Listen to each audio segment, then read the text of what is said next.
And the job, my view, is the job of the corporation commissioners. These are utilities are monopolies, and Pinnacle West, which is the parent company of APS, I mean, that's on the stock exchange. They have investors that they're responsible for.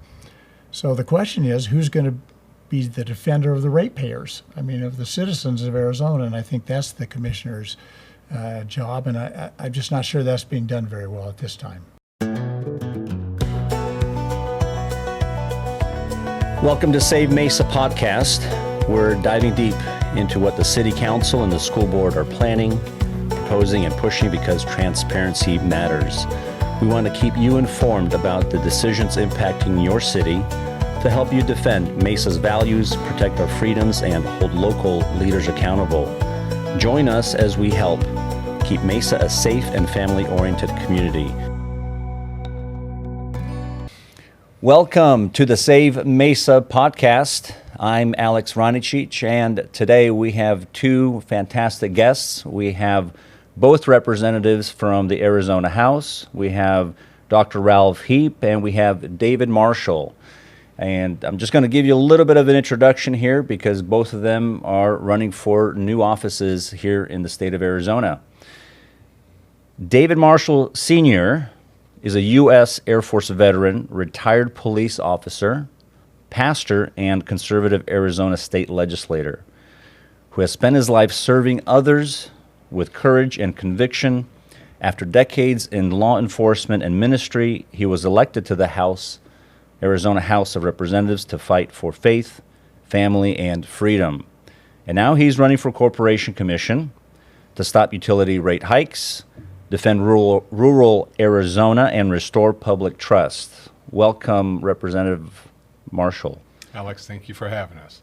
And Dr. Ralph Heap is an Arizona House Representative for Legislative District 10, our hometown, and serving since January of 2025, and is now running also for Arizona Corporation Commission, a fourth-generation Arizonan and retired orthopedic surgeon with over 40 years of experience doing these joints and all sorts of stuff.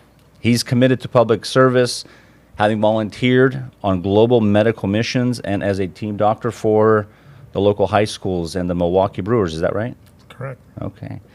Conservative Republican, Dr. Heap advocates for border security, medical freedom, and parental rights, bringing his community roots and expertise to his campaign for the Corporation Commission. Welcome, Representative Heap. Great to be here. Thanks. Well, gentlemen, really appreciate you coming on the Save Mesa podcast. I hope we're going to have a very good conversation here. Want to find out more about your new campaigns and educate the viewers and the voters about what you want to achieve at the Corporation Commission. With that being said, why do you want to run for Corporation Commission? You want to take that first? Go for it.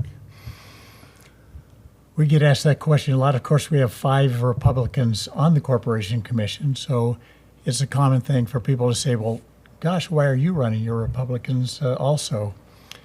And I think the key reason, at least for me, there's nothing more important for the future of the state or the country than our energy production. I mean, that's the foundation of our standard of living, and is key to running the state and having a successful country.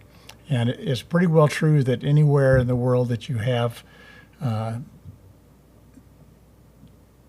unavailable access to affordable, reliable energy always leads to poverty and difficulties. So in our state, we've had some major changes occurring, and our utilities have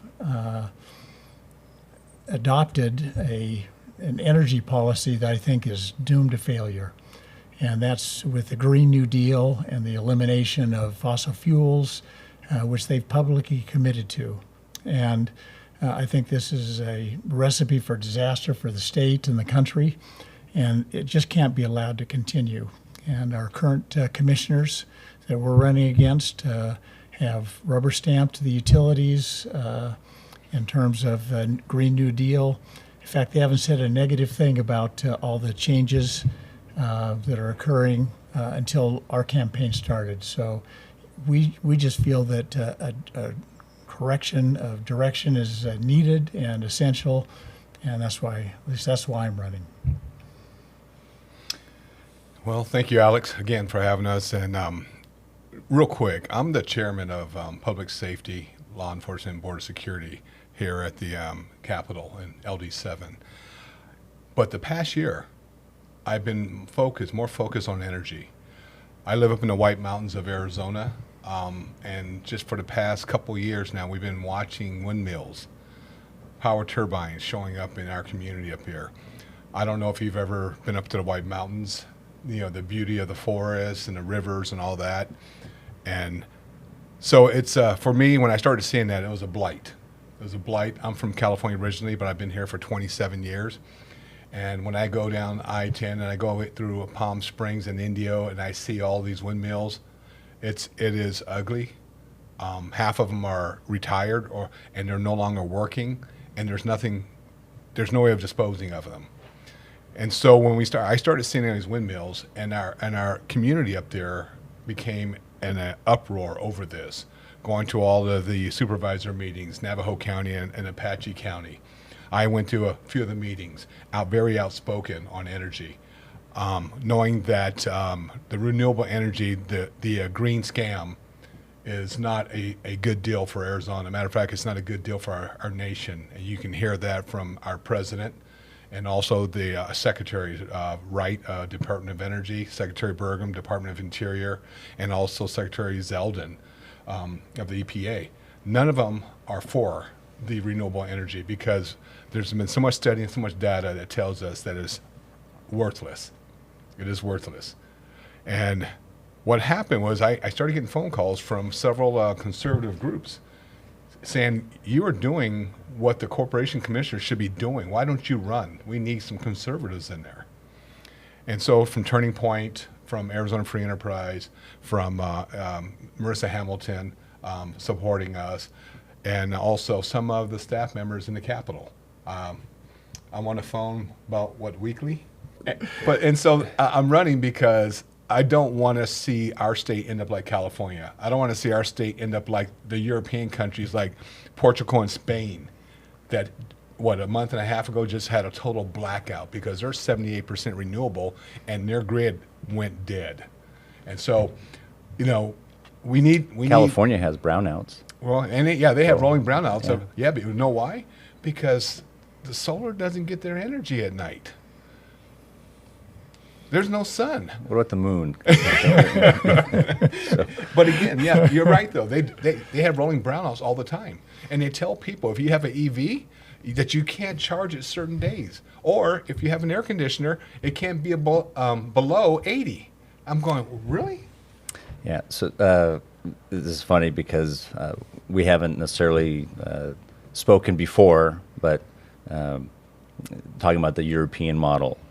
My family escaped ex-Yugoslavia in 1985, and even back then, before the green energy was out, they would turn off the electricity. We had to go to neighbors' homes to heat ourselves. I mean, it was bad. And these wind turbines driving through Palm Springs area, right? I mean, half of these things are not even spinning. They got blades all over the ground, and there's no way to recycle them. And so I can absolutely understand the frustration because it almost doesn't seem as if, to me, it doesn't seem as if this is market driven.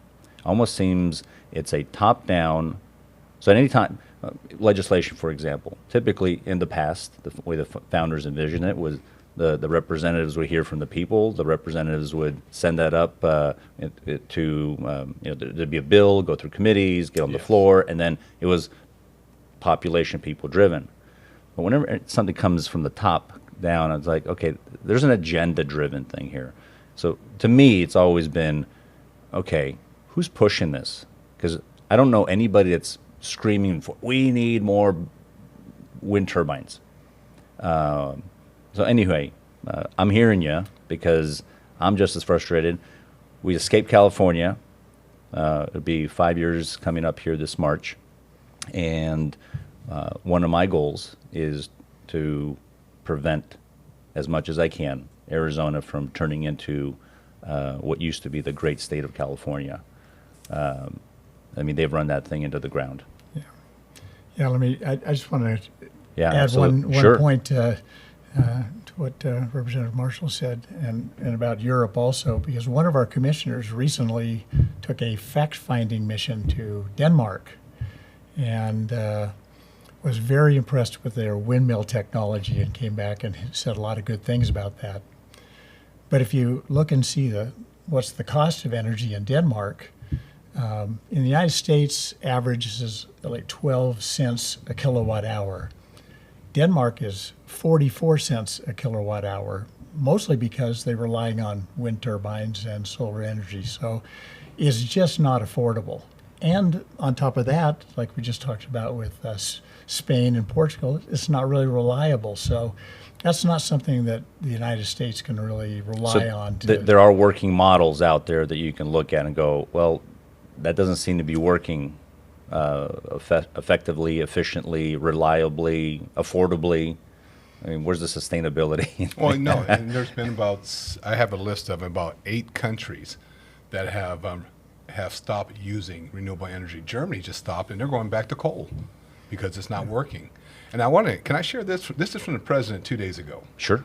And President Donald Trump says this: any state that has built and relied on windmills and solar power are seeing record-breaking increases in electricity and energy costs.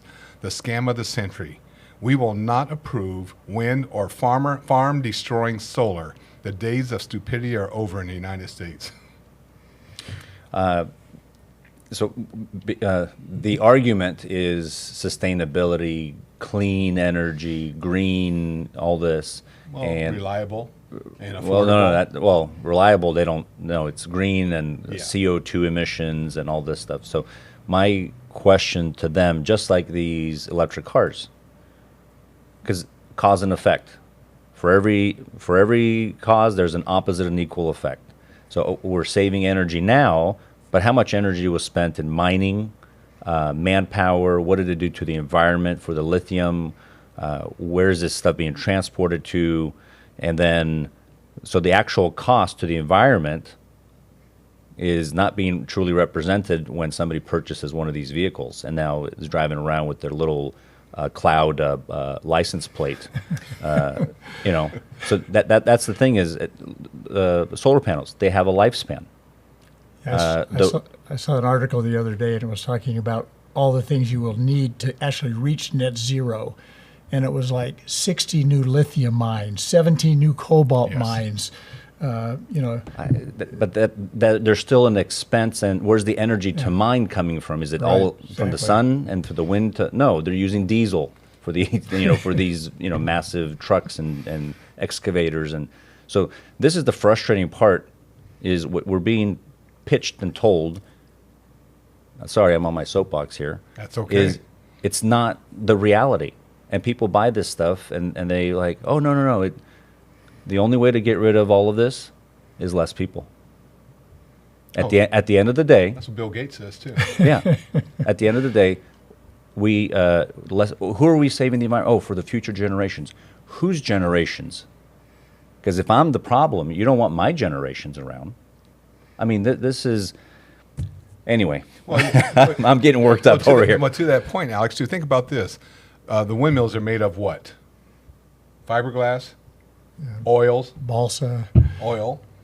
and also the panels.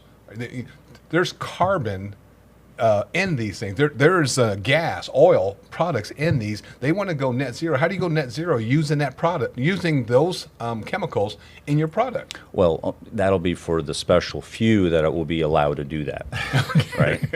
And that's that whole top-down communist philosophy. That's just whatever it touches, it absolutely destroys, and it just leaves death and ashes behind. Yes. Every single time. And I don't know. I think they use the 10th commandment really, really well. Coveting. Look at those people. They must have stolen it from somebody. Look at what they have. and then justify the stealing and justify the end result. Yeah, and Well, see, that's just the frustration for us, and part of the reason we're running is to watch this happen in our state, to go from a state that has pretty reliable energy and pretty reasonably priced energy, and to watch us, the utilities announce we are going net zero by 2050, and then implement a plan to actually do that. I mean, their 15-year plan from 2023, which was approved by our current commissioners, pretty much outlines the path to net zero and markedly increases solar, markedly increases wind turbines, gets rid of coal. And that's a whole nother topic we probably ought to talk about, is the coal energy production. But I mean, to watch that happen in our state is very frustrating, and I just don't think we can allow it to happen. So the Corporation Commission, it's kind of its own little branch, right? correct. And so of government, I guess you Yes. call it that. Okay. Yes. What is, because there's, I think, misconceptions of what the Corporation Commission actually does, what it can do, and are there limitations? For example, can you just say no to everything all the time, or what is this process? Because what's the, from your perspective, the amount of effect that Corporation Commission actually can do, and then are there limitations to exercising, exactly what they want to do? I mean, No, there is. from the Arizona constitutional perspective. I'll start it out, sir. Okay. But no, there is. They have extremely a lot of power in their position. They just don't deal with utilities. They deal with securities. They deal with the railroads. They deal with other items in there. But right now, utilities is a big thing in our nation. Matter of fact, across the world right now. Do they write policy? No. Policy. They come to us a lot for policy, to the legislature, to write policy. At times, I've seen some of their policy. I don't agree with it, and at times it doesn't even get heard on the floor. But in-house, there's things that they can do. They can stop a lot of this green energy. They have that authority. However, what we have been seeing is that there's not enough questions asked. There's not enough deep dive in some of these requests from some of the monopolies, the utilities. And when it comes to, like, matter of fact, APS is just asking for a 14% increase, another increase in the past, 2 or 3 in the past 3 years. And nothing's been said yet. They haven't ruled on it yet. However, questions need to be asked. Why do you need one now when you just had one a year ago? And that, not just that, is there a cost analysis? Did you do a cost analysis? What is this going to cost the ratepayers over time? Well, the cost analysis is it's going to be $529 million for this, and approximately $20 per household. Things like that. You say, you know what? You just had a couple of increases. Why don't we just pause this and come back a year or two down the road? They can do that. Now, the utilities can turn around if they want and try to sue the Corporation Commission. But that wouldn't be a good move, because you don't want to make enemies with the Corporation Commission. And so, yeah, they have quite a bit of leeway, quite a bit of authority to do. But when it comes down to policy, when it comes down to legislation, that's when it's out of their wheelhouse. So kind of there's differences between APS and SRP. Yes. How would you explain to the viewer, okay, there's these two companies here in the Valley. What is their, how are they different? Because one of the examples that I use is I've driven, not even knowing, but driven down through neighborhoods or streets, and one side, this development, and the houses have solar on them. And looking on the other side, another development, the houses don't have as many or virtually none, no solar panels on the roofs. And then later on I find out, that was APS with the solar panels, and SRP over here without the solar panels. How do you explain that? Well, the big difference, I think, the Corporation Commission actually, because SRP is a private entity, they don't really fall under the Corporation Commission. So the Corporation Commission really doesn't have any ability to have an effect on SRP. They've pretty much matched the other utilities in terms of green energy plans also, but they're not exactly under the Corporation Commission. So, but I think one thing to think about, I mean, as a Corporation Commissioner, our attitude wouldn't be, man, we're totally against the utilities. I mean, you want to work with the utilities. We want successful utilities that are producing the energy, but they can have a significant effect on the direction the utilities go. And I think the best example is this 15-year plan in 2023 that APS put together. That every 3 years they have to put together a plan. They present that plan to the Corporation Commission, who then can, they have options, but they can gather more information. They're supposed to get an independent analysis of that plan, and then they can determine whether they will accept that plan, or they can go back to the utility and say, no, we want a different plan. I mean, that's not an acceptable course or direction. So when in 2023, when this plan came to the commissioners, they elected to not get an independent analysis. They just accepted the plan from APS, which again had market increases in solar and wind and closure of the coal plants. And they didn't really do an analysis as to what would be the cost for the ratepayers. The Free Enterprise Club then did a study. They paid for a study from a national firm to analyze this 15-year plan. And basically what they found was that as compared to going the cheapest route, which had been fossil fuels, we're talking about costing the ratepayers between now and 2038, $42 billion. And that's something the commissioners had total control of. They didn't have to accept that plan, they just did. And then they moved on. Well, share about the automatic rates. Well, and also... The what? Automatic rate increases. Auto? Okay. So they've also instituted a plan where they can have yearly automatic rate increases that they don't Who instituted it? APS presented this? The commissioners approved a plan to allow the utilities, which would be... Who presented that then? Do you know? Really, I would be guessing. I think it's APS, though, because that's what it applies to. Okay. And so now they get an automatic rate increase every year. Still technically has to be approved by the Corporation Commissioners, but it's sure going to make it a lot easier to have an automatic increase that's just cooked in the books on a regular basis. And that was also approved about the same time as this 15-year plan. So, these are not ratepayer-friendly decisions. I mean, the job, my view, is the job of the Corporation Commissioners. These utilities are monopolies. And Pinnacle West, which is the parent company of APS, I mean, that's on the stock exchange. They have investors that they're responsible for. So the question is, who's going to be the defender of the ratepayers? I mean, of the citizens of Arizona, and I think that's the commissioner's job, and I'm just not sure that's being done very well at this time. Kind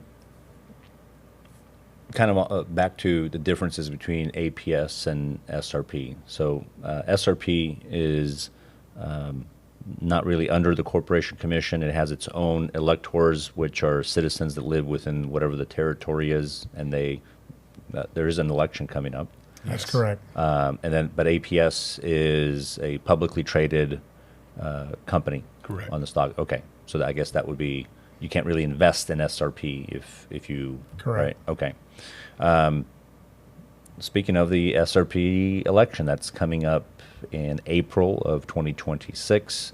Do you have any opinions on that race? This is a very hot topic at the moment. Not that everything else isn't, but And I don't know a lot about SRP because I've been under APS for 27 years where I live at. But I know about the election, and I know that there is a focus and there's a drive to get more conservatives on that board so that there is a reining in of rate increases.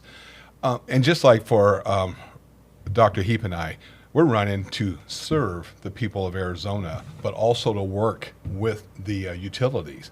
But we want to make sure that the utilities are not ramrodding all these increases on the backs of the people of Arizona, because it gets to a point where, some people can't even afford it. I know in Mojave County, some of the people we have spoken to in Mojave County, matter of fact, one of the legislators, I'll use him as an example. I won't say his name. He lives there. He was paying $150 a month for air conditioning in the summer. It went to just under $500 a month. And he contacted us personally. He goes, we want you guys to run, but we want you also to look at why they allowed this to happen to us. You may not be able to do anything, he says, but as long as you promise to look at it, and if there is anything you can do to reduce those rates, we would appreciate it. And so they got a lot of people in Mojave behind us, because they are suffering right now with these massive increases that came through Unisource, not APS or SRP, but Unisource. And the thing with, I get back to this green, the green people, save the environment, save the planet, and in the process, the people that are most impacted with all of this is the poorest, the most vulnerable. And what's the response? We'll throw them on welfare, give them subsidies, Yes. Get the government to take care of them. It's so. Well, and we can This expect circular logic that just falls apart. I don't know. Yeah, but we can expect continued. If we go down this road, we're going to have continued rate increases. You look at California. They had, at the start of 2024, 13% rate increase. They had 6 more rate increases in 2024 alone. So, what they're doing, they may be proud of it, but it's not affordable, it's not reliable. I've even people that are on the opposite spectrum of the political spectrum for me that I'm friends with that still live in California. Nobody's jumping up and down rejoicing the cost of energy. Yeah. I think it's almost like, well, we voted for it, it's our team, we better stay quiet about it. That's kind of like, anyway, so frustrated. I really liked your point, though. It is circular, because the cost goes up, we vote for that, it hurts the poor, and the next thing that happens is we have to subsidize and give tax breaks or money to the poor to pay for the energy we just allowed for the rate increases. And where does that money come from? Oh, it comes from the government. Okay, where does the government get it? Oh, it's the printing tree. I don't know. Sound fiscal responsibility just seems to elude some people. But let's hammer this nail. The Green New Deal. So we heard this under Trump's first administration. They came out big and bold and announced it, and it was kind of a laughing. They're talking about no airplanes, no cars, no nothing, and you're stuck in these little 15-minute cities. Yes. And how does the Corporation Commission and the legislature? It's got to be, and a governor. How do you prevent this from happening and creeping into Arizona? And just before you answer, my feeling is when we came here, it was people were different. People spoke differently. People viewed life differently. It was going even to the grocery store. The person there, when they said, "Hey, how you doing today?" they meant it. I was like, "This is not California," and I think people got comfortable. I think responsible people got comfortable. Hey, we've got Republicans representing us at the state. We had a Republican governor, right? And I can now enjoy life. I can mind my business. I can take care of my family. I can go do these other things. And the next thing you know is very quietly, all these little SRP or these little, what we would not, seats, like Corporation Commission, like we've heard of it, but what is this? Yes. What, right?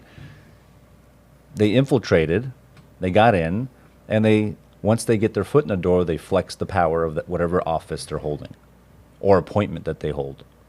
And so I don't know. How do we prevent that? Because I think the only way is for people to get frustrated and upset to the point where they're going to become engaged? Well, I'll speak to the legislature because I've had a couple bills, energy bills. And one was a wind turbine bill and a solar bill. And it actually passed through the House bipartisan. What I mean by bipartisan, 8 Democrats signed onto the bill. Better than one. Yes. Yeah, it still would have been bipartisan. Yeah. But it was 8. And it went to the Senate. And the Senate leadership over there, the Senate president, would not allow that bill to go to the floor for a vote in the Senate. And I fought that. I went over there, talked to some of the senators, said, hey, you need to go talk to the president because he won't talk to me. I've been there. I left messages for him. He would never return my call.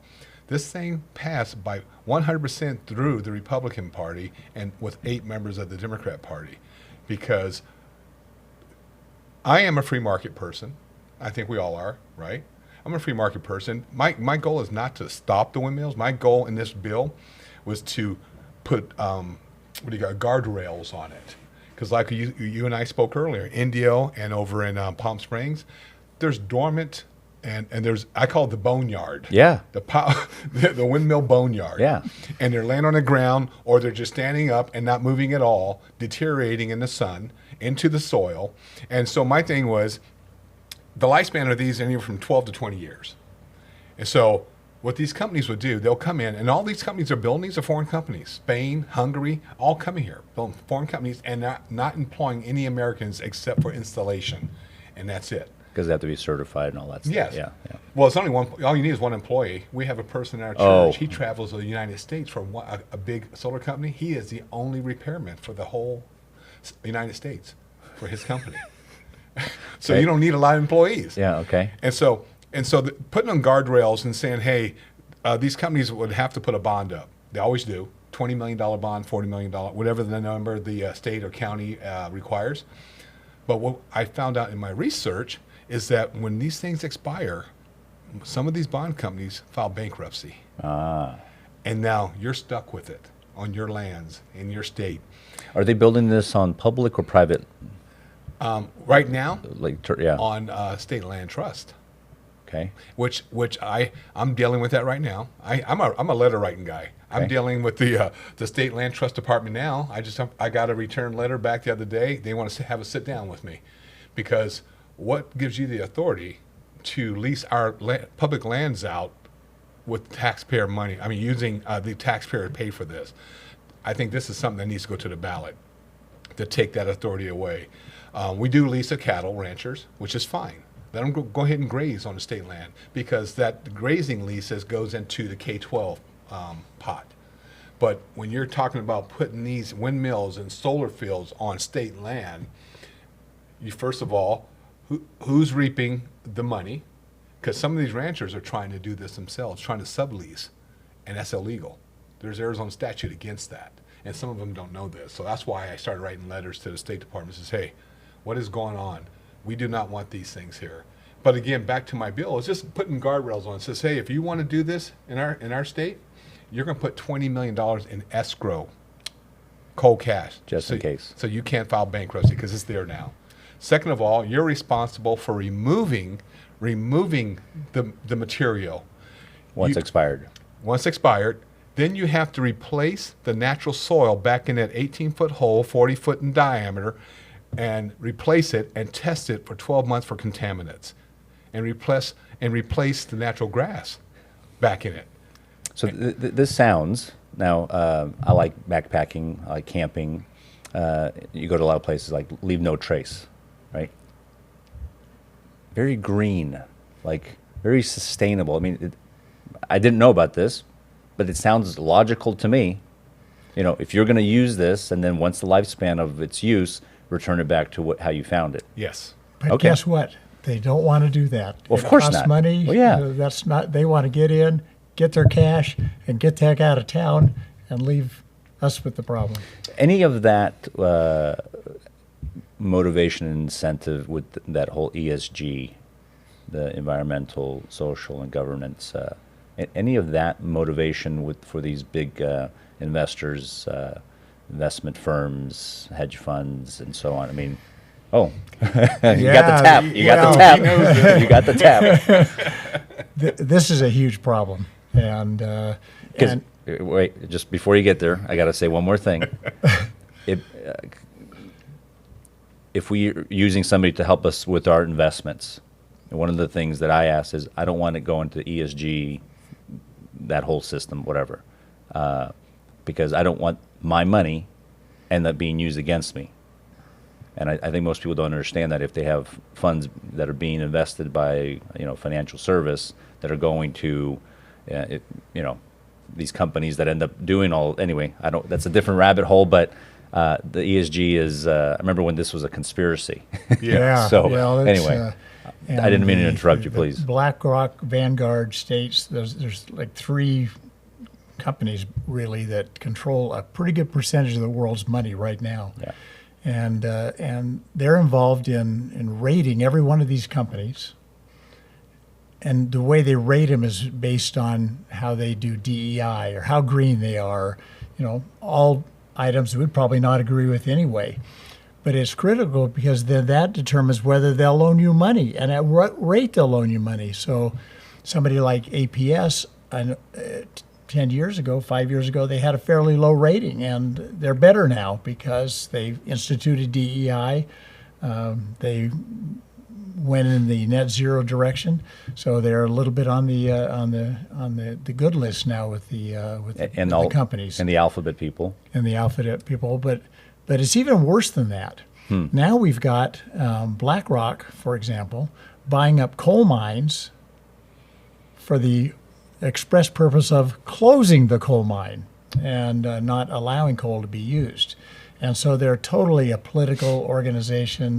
They present themselves as financial organizations, but there's a tremendous political overlay to all these companies. And they have power to force companies to respond because they need access to capital. And this is something that, we're investigating now what the state can do about that. The federal government needs to get involved, and we're going to go back and meet with people in the administration because we need to determine what are they doing and what can be done to block that, because this is a very negative effect on the country. What happened to those antitrust laws?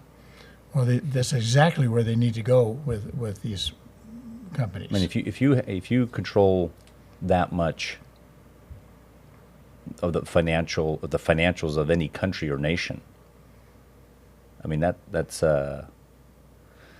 well, I don't want to label it as a national security threat, but I mean it is. But did you just see that the head of BlackRock is now just made the head of the World Bank? All right. The WEF, the World Economic Forum. Yeah. Oh, so that's the BlackRock, that's Larry Fink guy, is now the WEF. He's now the new Schwab. So that tells you about all the power situation that we have to deal with. This is a major thing. So that was a really good question. You brought up some too. Also with APS in their manual, they are still pushing DEI and also ESG. And again, Trump came out with that executive order, get all that out, and the corporation commissioner should be pushing that and saying that needs to come out, because that is an executive order from the President of the United States for all these corporations, all the schools, all the universities and all that. However, in their latest manual, it hasn't changed. Now, today, is it gone?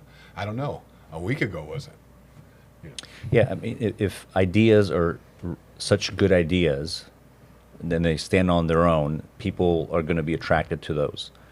But when you have things that, we need to implement this and we're going to leverage the financials, we're going to shut you down, we're not going to loan you money unless you put this in your company.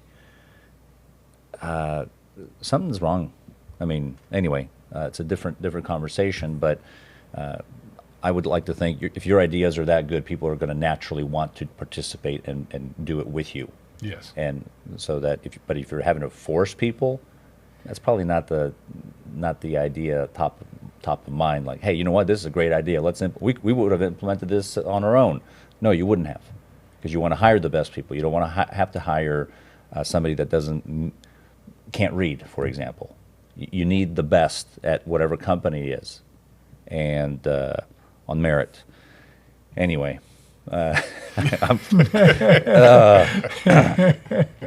We're halfway down. We're getting Alex worked up. And that's Well, these are super serious issues. This is this we isn't laugh laughing. about Yeah, it, we but- laugh about it but because it's so this ridiculous. Kind of the Yes. fate of the country, and thank goodness for President Trump and his whole energy program that he's instituted, because failure to do this is really going to hurt us. Well, my concern, I mean, and granted, we have a reprieve for a few years. My concern is, did they finally learn the lesson? Like, okay, well, let's just wait it out and just stall as much as we can, and then I don't know. Well, I think we're going to be good for 12 years. let's hope. From your mouth to God's ears, But here's or longer and longer. Yes. Here's part of the concern for the corporation commissioners, though. So we're running against these two commissioners who have not really stood up for the Trump energy agenda. They didn't really stand up for continuing with the Cholla coal plant.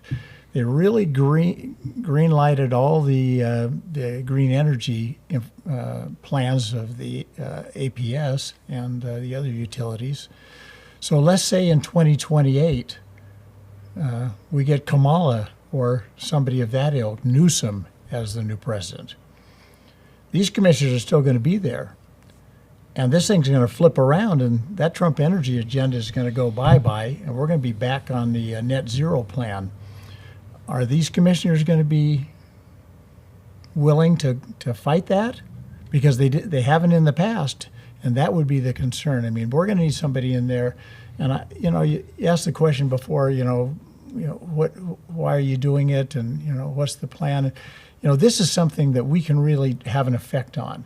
I'm a little frustrated in the legislature because of some of the items we've talked about, where you have a good bill, you have something, but you have to deal with a Democratic governor, or you have to deal with a difficult Senate president, or whatever it is.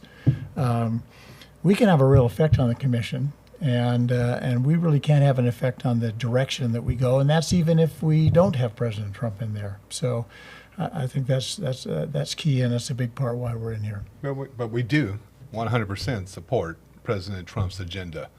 He wants good, reliable, dependable, and affordable energy. That's what we want for Arizona. If you look at our records, I've been a servant for over 45 years, from military, law enforcement, and a pastor for 27 years, and I'm still pastoring today. Although I'm going to be retiring in a couple years, and I'm tapping in a young couple to take over. I'm getting a little bit. It's time to go fishing, And so he's running for corporation commission. Yeah. But the point is that. That was Hey, now, good. now That was I want to stop. No, I want to stop right here.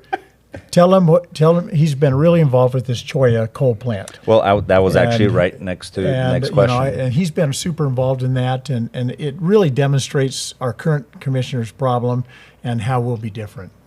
Well, I have. It's been about a year. I live by the Cholla plant, about 30 miles away, and I'm target number one because I started this battle with the Cholla plant. And the reason is we live. Navajo County and Apache County are the poorest counties in the state of Arizona. Not very large. And here we took the paper mill out. I don't know if you're familiar with the paper mill that used to be up there. I've only heard, but I don't know the story. Well, the paper mill used to generate for the state $500 million a year of logging. Okay. And they took that out because of environmentalists. Now we have the Cholla plant, and we have the Coronado plant over in St. John. Now they've actually haven't really shut down Cholla 100%. They still have employees there. They're still working, doing things there, but they're not receiving coal. They haven't shut it down because President Trump did an executive order to keep it open. So they're trying to do things to get Secretary Wright and Secretary Burgum to work with them to close it down. They're making promises about bringing in natural gas. They're talking about nuclear. I'm 100% for natural gas. I'm 100% for nuclear, mini nuclear. Yeah. I would love to see that. However, they just had a proxy meeting, and they shared this proxy meeting with their This is APS. APS. because APS runs Cholla. That's their plant. And so they had this proxy meeting, and they gave this outline to the proxy meeting here. And this outline says, it says here, okay, and this is just, it says it outlines their energy commitment to shareholders. That commitment includes 100% carbon-free electricity goal by 2050. I want you to listen to the words. The next one was exit all coal generation by 2031, which recently they just went public, pushing it back to 2038 now. And to hit a 2030 target of 65% clean energy. Stops right there. No mention of gas, no mention of mini nuclear. Still focus on going net zero by 2050. So they pushed the coal back to 2038. And so I'm getting ready to draft a letter. If you're pushing the coal back to 2038, reopen Cholla plant then, where you can use the energy. And why keep it closed? And I've asked secretaries, Wright and Burgum, what is going on? So we have a meeting coming up in October. And I'm taking a small delegation back to the Capitol. And we're going to sit with Zeldin and Wright and Burgum. And we have these questions. What's going on? Why isn't it open? The president ordered, he's your boss. He ordered you to keep it open, and it's not open. He ordered you to keep the Michigan coal plant open, and you did. So what's the big deal about Cholla? What's going on? Now, a lot of people aren't aware that the day that the president was giving his inaugural speech, President Biden and his staff were sitting with many coal plant CEOs, and they were signing executive orders giving up to $1 to $2 billion to each coal plant to close down. He wants to be President Trump wants to be AI dominant. You can't do it without power. Yeah. You want to have data centers. You can't do it without the power. And it's not going to, green is not going to do it. It's going to have to be nuclear or gas or coal or a combination of all three. So the green people, I think, yeah, I'll just leave it at that. The green people, they want green energy. So they're against natural gas now, which used to be clean, right? Yeah. You even got the buses driving around with the cloud license plates on them and stuff, right? I hate those license plates, by the way. Yes. You had even California at one point promoting natural gas vehicles. But so they're against natural gas, they're against coal, they're against oil, they're against nuclear, but they're for solar panels and wind turbines, windmills, right? Mm-hmm. And again, what does it cost to make those? And then what does it cost to, where do they go after they've lived their life? Yeah. Is it a recycling facility built in that? So this is the thing that these green people, they're illogical. Their logic ends them to no energy, and it ends it back to we need less people. Well, Alex, to that point, real quick, I'm sorry. To that point, we have like 150 windmills up here in northern Arizona, Navajo County. And right now, not one wattage of energy comes to Arizona. It all goes to California. Why? Shut the front door. Why? You know what? If California needs it, put the wind turbines over there. Yeah, back to your point too. So wait. By 2040, this is interesting. We're going to have 2.5 billion solar panels that are no longer useful.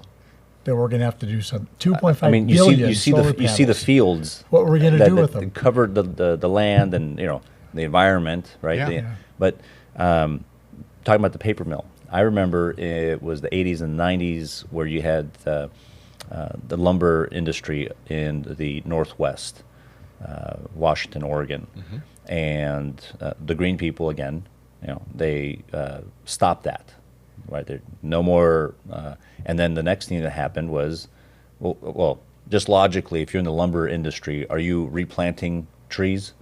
Yes, because that's your industry. Yeah. You're not, but developers would come in because the lumber companies, they had to sell the land, right? They're selling it off. Developers came in and developed the land, right? Houses, buildings, all this, communities, etc. They weren't replanting the big trees, the redwoods and stuff. And now the green people show up again and go, wait a minute, we were wrong. We need to let you continue the business of your lumber, your forestry, and all this stuff because at least you're planting the trees back. I mean, these people, it's almost sorry, it's almost as if you have philosophies from another part of the world, communist philosophies, that have used our freedoms against us to allow these propagandists to come in here and brainwash people into thinking an illogical, unscientific, unproven garbage that now ends up, you get the program the kids almost as if you have China or ex-USSR pushing this stuff, and they did it in Europe, right? So now they're dependent on Russia energy. I mean, President Trump talked about this. Hey, you don't want to build this, whatever the pipeline thing was, because you'll be dependent on Russia, the people that you're supposedly... Anyway, it's this whole circle thing. Why would any nation implement these policies? Because it ends with unreliable, expensive, unsustainable forms of energy. I mean, it is absolutely driving me bananas. It's like having your enemy from across the way program your people to fight against your best interest. Yeah, because we know what the Chinese are doing. The Chinese are building 2 coal plants a week. They have 600 in the pipeline. They're announcing that they want to be nuclear energy dominant by 2035, and they sell us solar panels and wind turbines. You know what's funny about the solar? I don't know if you've seen this article. It was probably about 2 months ago. The government did an investigation on the solar panels that we're receiving from China and the inverters. Did you hear about the kill switches? Yes, but not from the article. Somebody told me about it. Yeah, well, I have the article. It's from the government, Okay. U.S. government, but they have kill switches in their inverters. So the reason I bring this up, remember that Spain and Portugal went down, both in the same day for a 24-hour period, no energy. And the natural gas, they didn't have enough baseload in their natural gas to power the country back up. My question is, they came up with 3 different reasons why this happened. I'm trying to simplify it. Kill switch. Because almost every solar panel inverter, almost, not all of them anymore, China now has about 80% of the market. There's 3 companies that have, one in Tennessee right now I know of, that are building solar panels now. But China has owned this market for what, decades and decades. But Sure, keep the costs down. Yeah, and we're still buying from them. Yeah. So now when you buy them, you've got to dismantle them and take out the hearing devices and the panels and the kill switches and the inverters. You can't make it up. I mean, this is, it's almost as if China's infiltrated the United States. They have. It's almost, it's almost as if it's actually happened. Alex, they have. But also, who else has? I remember watching, somebody reported, this was leading up to the 2020, they had CCP leadership saying, telling a group of their peers that they have contacts and key relationships at the highest level of government. And I remember watching that and going, okay, well now things make perfect sense. Well, what other nation has infiltrated the United States besides China? What other people? The invasion that's occurred? Yeah. Physically here? No, not that invasion. Oh, okay. Think about the universities. Oh. Well, there's a philosophy that's definitely invaded. Islam. Yeah. Well, that's where I was going with the invasion. Oh, I thought you were going to go with the border. Oh. Well, a lot of them did come over the border. Yeah, they did. And they were flown in. They did. But Islam is 700. I was told. I remember this on a Fox report. It was around $700 million goes to Harvard, or it was Harvard or Princeton, one of the big, all of them. Yeah, $700 million. They're putting in these universities. Millions, hundreds of millions of dollars in our universities, and look what they're doing. Look what happened to it. Now, anti-Semitism has gone rampant, gone crazy in our country.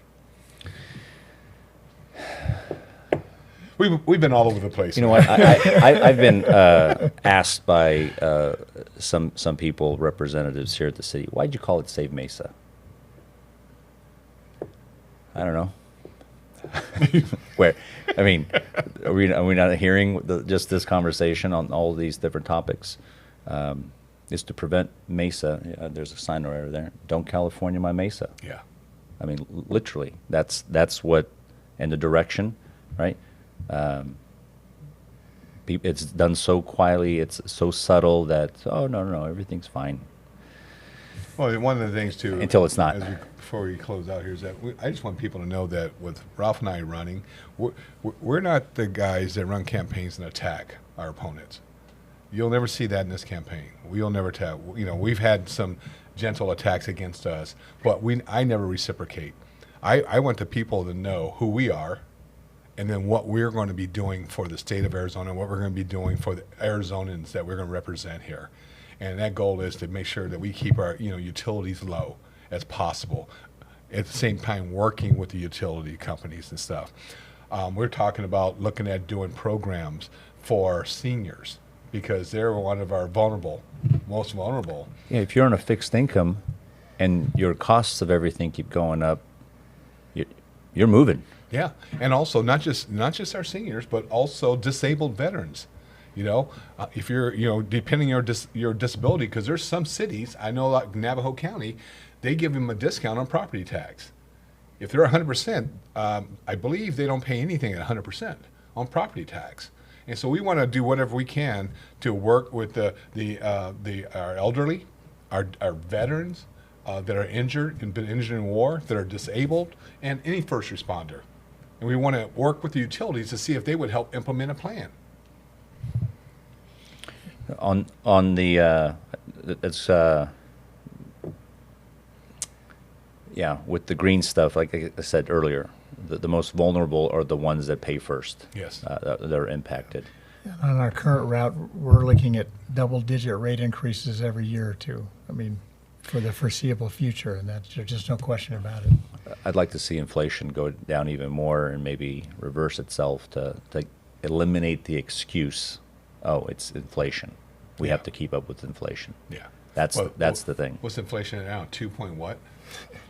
I would love to see it at negative 2 point something. Well, you know what? Trump had it down there really low his first term. Yeah. I think once all these other deals are consummated. Oh, the tariffs? Inflation something act. What are they? The bill that they Inflation reduction. Yeah, Act, yeah. That And worked. they went to 9%. I love how they name these bills. It's always backward speak. It's sustainable. No. Environmentally friendly. No. It's anyway. I do have one final because it is a state thing, but it's also a Mesa thing. Yeah. And that has to do with these data centers. Now, AI, all this stuff, you're going to need them. Mesa has 15 out of 60 of the current data centers in the state of Arizona. That's 25% are in the city of Mesa.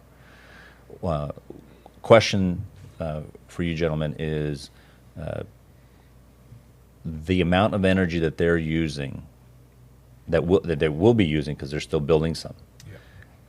Is that something that you see affecting utility rates at the residential? I mean, or will private citizens be funding and offsetting, subsidizing the amount of electricity? I mean, it's coming, so I don't know if you've thought about this. I know the mini or the micro nuclear things, I mean, fantastic. 10 years or so out.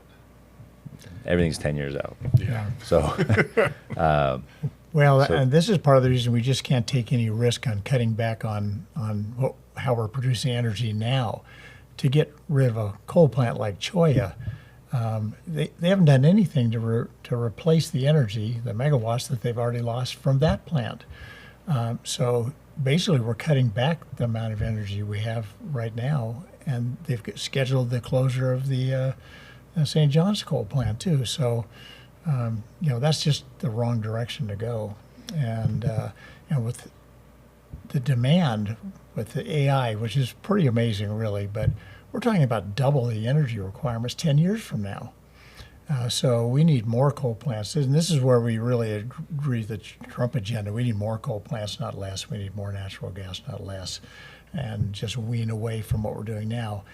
With the idea being if we can get by this next 10 years, this nuclear stuff is going to probably solve the problem. Every one of these data centers, it's going to be like submarines. Every one of them is going to have their own power generation, which I think is really going to solve the problem. Yeah. But we're just not quite there yet. So we've got to get from now to there, and we've got to do it by producing as much energy as we can, as cheaply as we can.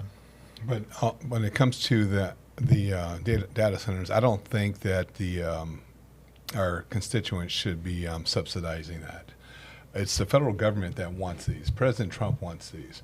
So it's almost like saying, well, why don't we have the federal government subsidize them? Although it's still our money. I know, I was going to say that. Although our taxpayer money go there, but again, it's less of a dent, because when you file your taxes here, statewide, it's not going to affect you that way. But federally, yes. But I don't think that it should ride on the backs of the constituents in Arizona. We have to be really careful about that, because here, we can't do nuclear. We can't do nuclear for all these years. 30, 40 years now, we haven't done any nuclear. As soon as these rich companies, the Apples of the world, these big tech companies, need the energy. They need the energy. Now what? Oh, we got to get back to nuclear. We got to, and of course the government responds to this money. So that really amplifies Representative Marshall's point here, is that we do have to be careful. These are big tech companies, and they need to pay their own way, not at the expense of the poor little guy, which is always what seems to happen. Before we wrap up here, is there anything that I have not asked that, or we didn't discuss, that the viewers, that the voters should know about you individually or you together? Is there anything that we missed? You didn't ask me why I'm so handsome. Well, how do you respond to that? There should be a very good answer to that question. Okay. Representative Marshall, why are you so handsome? I was born that way, Alex. Thank you. I was going to say, God made you that way. Yes, he did. Yeah. All right. I was creating the image of my father. I like it. I ask my kids, I go, why are you so cute? No, because God made me cute. So appreciate it. Other than physical attributes. You're up, sir. Well, here's the key. I mean, there's no secondary gain for us to run. I mean, it's a lot of work. There's no notoriety. You don't get famous from this. Nobody knows who the corporation commissioners are. Nobody knows what they really do. That's not why we're running. We don't need the money. There's not a lot of money involved in it. We're really running for one reason. We're in the wrong direction, and we need to change course. And that course change is going to be the best for the ratepayers and the people of Arizona. They're going to have cheaper energy. It's going to be more reliable. And I think that's what we can do. And that's why we're running. And there's no other real advantage just to run, no other real reason to do it. We just think it's the right thing to do, and we're willing to do it. So, if the viewers, the voters want to find out more about your campaigns, more about you, where can they go and do that? They can go to www.azcc.vote, V-O-T-E, so azcc.vote. And we also would ask them, too, you can actually go online and you can sign our petitions online. You can also, we need 1,800 individual $5 qualifying donations.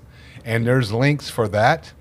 And we're allowed to take up to $36,000 in seed money, but from an individual, the maximum you can receive is $220.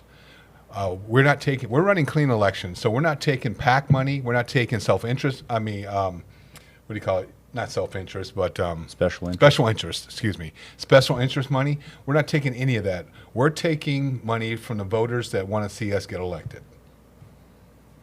Okay. Gentlemen, thank you very much for coming on the Save Mesa podcast. This has been entertaining, frustrating, vexing, but whether the election goes one way or another, I'm wishing you the best of everything. And with that being said, for those of you watching, If you like this content, if you like what we're providing here, please like, please share, please subscribe. I'm Alex Ranicic. Let's save Mesa together. See you next time.